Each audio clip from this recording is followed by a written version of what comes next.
Okay, so I wonder what is the appeal of these movies? I mean, yeah, I know the appeal. It's the whole splatter stuff, but I mean I like watching them because I said this before in a previous video. I may as well share it here again. People don't watch the older videos necessarily. There's no point.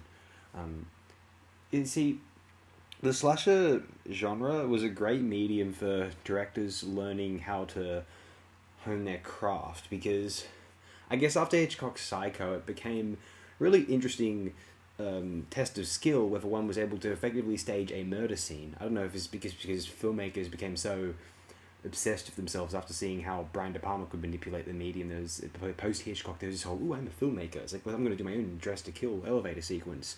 I mean, given how the Italian directors were really indulgent of this, it's easy to imagine a wannabe auteur thinking, I'm going to make my grand, beautiful slasher kind of killer film. My Psycho, essentially. I mean, even the Italians could punch out absolute undisputed classics of this. Who would dispute the greatness of Michel Soavi's Stage Fright? Go watch it, seriously. We're not talking about Stage Fright today. We're talking about a worse film, Nightmare Beach. I mean, John Saxon's in it. It's only so bad, as a certain relative of mine once claimed. He was right to a point. I must admit, I've never been the biggest fan of the Bruce Lee films.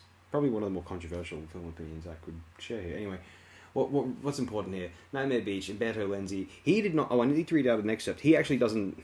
It's not really valid. It's Umberto Lenzi in name only. It's Ulino. Umberto Lenzi, originally hired to direct, had a falling out with the producer just as production started and wanted to be taken off the film. He stated in a 1996 interview that he found the story too similar to his earlier film, Seven Bloodstained Orchards. That's dumb. And decided before shooting began that his name would not appear on the film.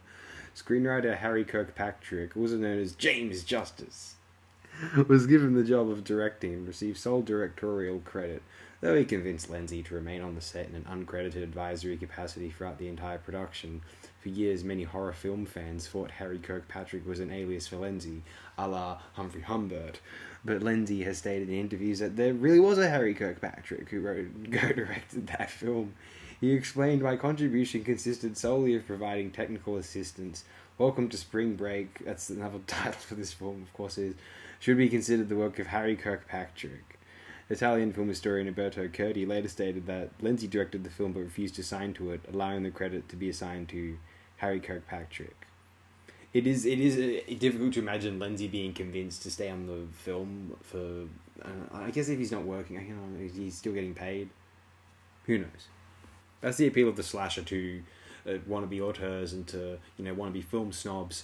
Although, what was the appeal of the slasher to general audiences? It doesn't seem as in vogue now, and it wasn't as in vogue by the 1990s. You had garbage like Scream come along and just be like, oh, they have tropes, oh no! It's like, oh, do they? Oh, no, seriously. Like, it was this whole idea of... It was just the splatter sensation. It was just, it was cheap scares and cheap gore. It was just dirty trash fun in the 80s, I guess. I wasn't around, but... I was told by a relative, maybe the same relative, who claimed that, they were kind of surprised at how, poorly the Friday the 13th movies aged. And I'm like, are you? But what's interesting about these films is they were considered absolute travesties, I think, at the time. There's some circles of film discourse which like to try and acclaim them now, particularly the ones that were, mainstream, like kind of Friday the 13th or Halloween knockoffs that were just crap, like they tried, Prom Night, My Bloody Valentine. It's just I don't know. But The Burning's good, the Tony Maylam film with the Rick Wakeman score. And I've praised a few of these. I like The Silent Scream. I like Curtains with John Vernon. There's a few of these ones I like. The one I talked about, the slasher phenomenon, in the older video I was speaking of is Offerings from '89. I'm sure there's a few others though. However, the directors of the slasher films, they didn't really care about the accusations of trash because they felt as though that this sort of entertainment could be compartmentalized and was a healthier outlet for a psychologically healthier generation, or so it assumed, those who were watching the films. Now, how could that be the case? Isn't this what is this as a major Videodrome-esque psyop? It might have been, I don't know. What I do know is that these films tended to push an angle that the the characters in this film, the characters in the slasher films, the ones getting killed off, you know, the young people engaging in sex, drugs, and rock and roll, they were usually in the film. There's an older character condemning what they're doing, and sometimes that older character may or may not end up being the killer.